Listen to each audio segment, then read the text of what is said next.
Thought I opened a statement 2 weeks ago. Questions? Coach, you know what your start rotation is yet? Got a pretty good idea. Not announcing it yet, though? Not announcing it yet. Coach, can you speak a little bit about what you know about Liberty coming in? Very good program. I think the last time that they were here was 2007, 2008. The current head coach was an assistant at that time, and then after his assistant there, he went and was an assistant with North Carolina when we faced them in the World Series in Omaha in '09. So, but really good baseball program. Have really been very consistent over the past few years. Return a lot of guys. Think they're pretty strong on the mound. So, you know, obviously it'll be a big challenge for us, and hopefully a big challenge for them. Can you talk about Horn, the guys that I think he's their preseason conference pitcher of the year, the big lefty? Really good. You know, I heard that he was set in the fall. I don't really know if there was anything, you know, medical that was wrong, you know, with him, but they just rested him, you know, in the fall. Don't know if he's available. I hadn't seen their rotation or anything, but obviously a very quality left-hander with experience that, you know, will certainly be a challenge for us in our lineup. Coach, just how do you guys feel prepared? Obviously, just talk about your spring work and just how, you know, a lot of new guys maybe that'll be out there. Just how do you guys feel this? Yeah, I think we're at a point right now, Taylor, where we just need to go out and play, in all honesty. I mean, we had a great fall camp, you know, outside of losing Chandler Best, one of our lefties that we were real counting on.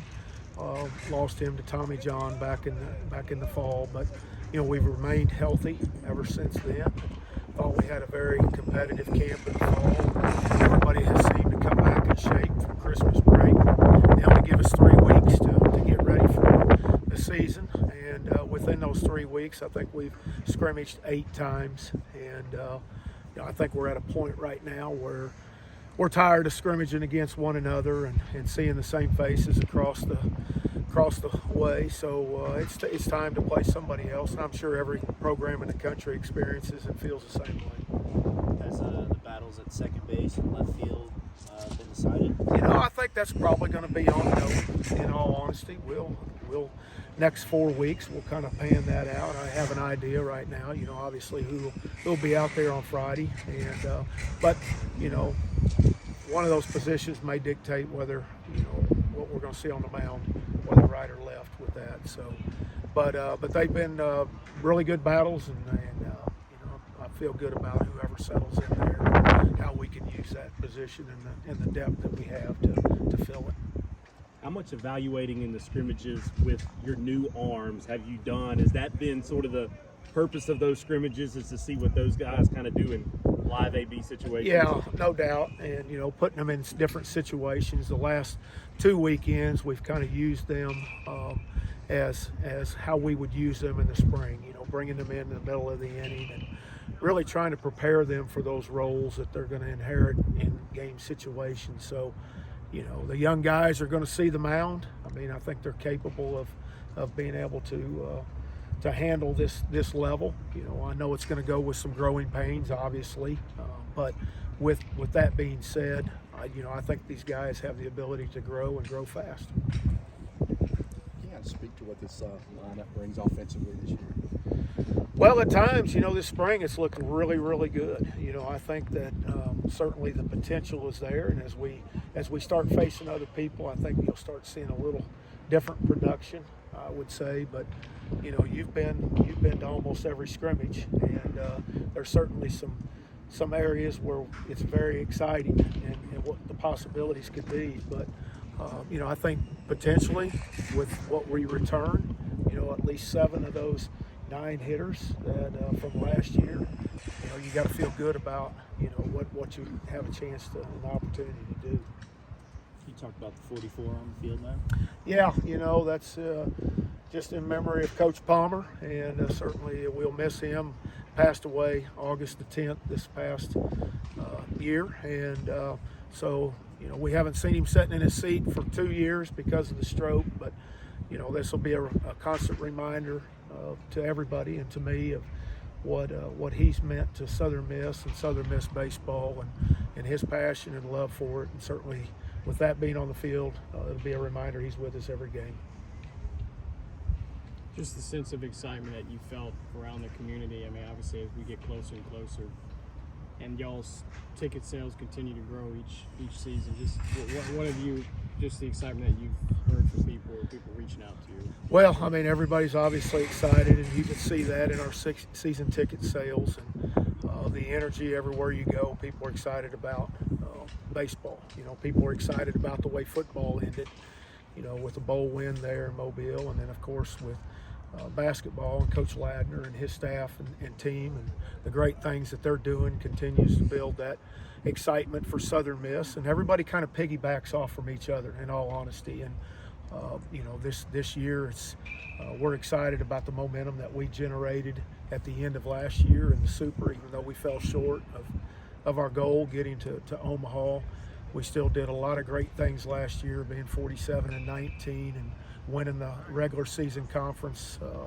USA title for the last year that we're in the conference. You know, I really feel like that we left that conference on top these last few years, which was really important to us. But now we open Sun Belt play, and certainly there's new challenges there, and I think that's part of the excitement that you see in the community as well. It's going to be some new faces and some new programs, not only to our fans but to myself as well. So we're excited about the opportunity in this new conference. Speaking a bit to what Matt Edsel brings as y'all's offense on the leadoff spot. Yeah, he's an exciting player, you know, a #1 ranked junior college transfer, player in the country by D1 baseball. So we knew that he was a special talent when Coach Creel was recruiting him back in the spring. But, you know, at the top of the lineup, you know, I can tell you he'll be penciled in there at leadoff for us, and he has an innate ability to get on base. You know, he's got a unique blend of doubles power and speed. You know, I think he's going to hit a lot of doubles because he's very quick out of the box. He'll have the ability to steal some bases for us as well. So he makes playing center field look very easy. One of the best, if not the best, that I've seen in going on 23 years here at Southern Miss in that center field position. Can you go back to when the draft occurred and your bullpen, for lack of a better term, got gutted? What was your mentality from then on? It's such a limbo that you guys play of maybe a guy's going to come back, maybe he's not. Take us from that point forward and maybe how that pin's progressed. Well, you know, it's gotten more of a challenge now, our sport, with the draft being moved back into the third week of July. It used to be in early June, and you could recover from it. You would have time to hopefully replace in the quality that you lost. So certainly we weren't anticipating 5 guys being drafted and signed. Now, since they have moved the draft to 20 rounds, now when it was 40 rounds, maybe so. But, you know, going down to 20 rounds, we really didn't see that happening to us. But with that being said, that just shows you the quality and how good those guys were to have 5 young men, underclassmen, and I say that, being able to come back that were drafted when a draft has been lessened by 20 rounds over the past 2 years. So arguably one of the best staffs in the country last year, the best staff that I've ever been a part of, you know, in my coaching career, either as an assistant or as a head coach. You know, extreme quality, a lot of depth, and, you know, we could come at you, but, you know, that's gone, and now we're faced with new challenges, and we feel good about those guys that we have that we're going to put out there. But like I said, we're going to have to figure it out as we go. So it's going to go with some growing pains, but we'll grow from it and hope to be better for it. That's good. Good.